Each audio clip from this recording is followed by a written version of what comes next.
Okay, so now we've got side-by-side ChatGPT and GPT-3. This is GPT-3 DaVinci 3, which is the latest level of the prime model for GPT-3.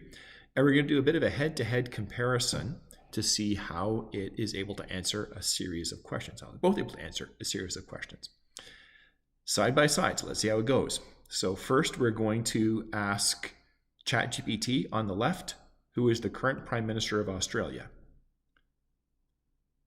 All right, and we get interesting. So this has actually changed. I've asked this question a few times over the last few weeks. The first time it came back, it prevaricated and it would not say who the PM of Australia is and said that it had been trained up to 2021. And then about 3 days ago, it said the same answer, but said this was as of November 2021.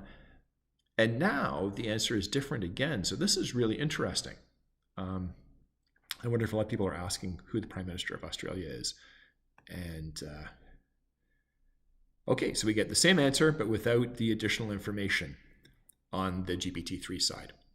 So let's try another question here. Who was the first Russian astronaut on the moon?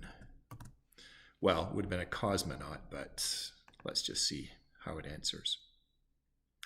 So, Russia, known as Soviet Union, never sent a human mission to the moon.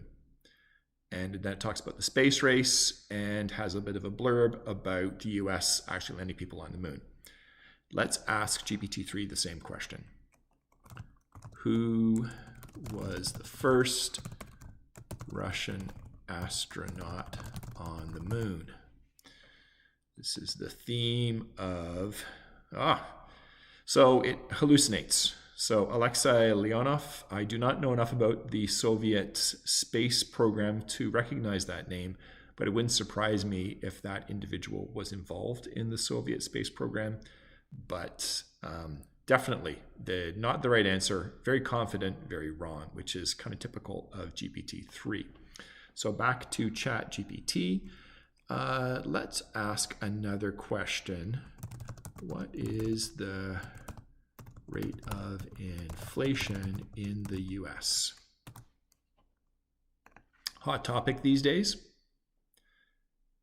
Okay, so it's saying it doesn't have information about the current rate of inflation, only trained with 2021, and makes a pointer, suggests asking a current news source. Google, maybe? Let's ask GPT-3.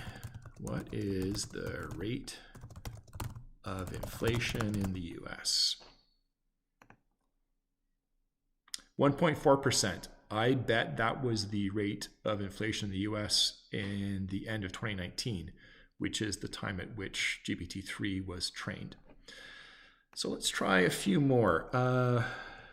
What is the capital city of Narnia?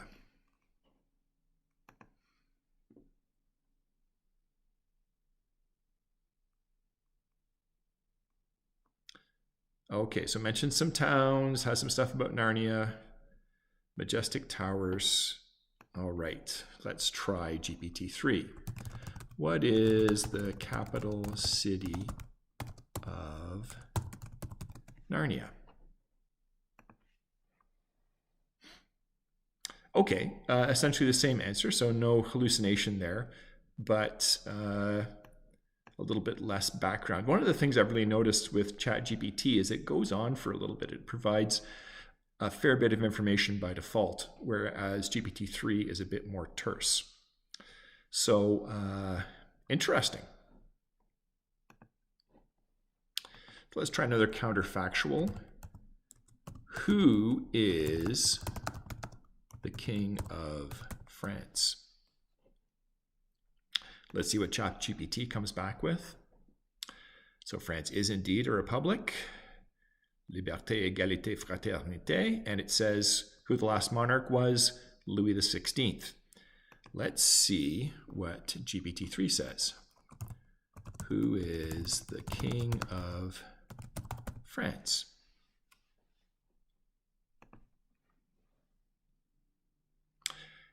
Interesting.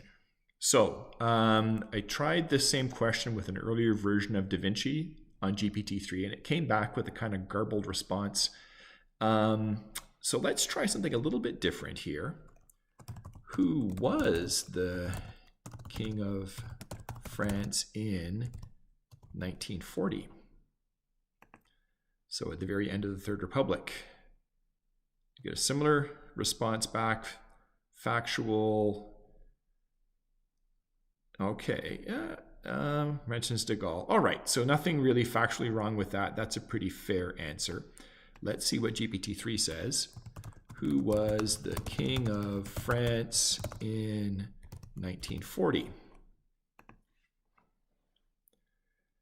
Okay, again, it says it did not have a king, and the president was Albert Lebrun, who was indeed the president of France until the middle of the year. So I think if you look at it very, very carefully, there were a higher proportion of the year 1940. Lebrun was the head of state before Pétain took over for the latter part of 1940. All right, so let's see, are there some other counterfactual questions that we could ask here that might say, oh, here's one from the article. Who was the last Governor General of England? Now, I'm a bit of a nerd about constitutional matters, so there was never a Governor General in England because it is not a Commonwealth realm, unlike Canada, Australia, New Zealand.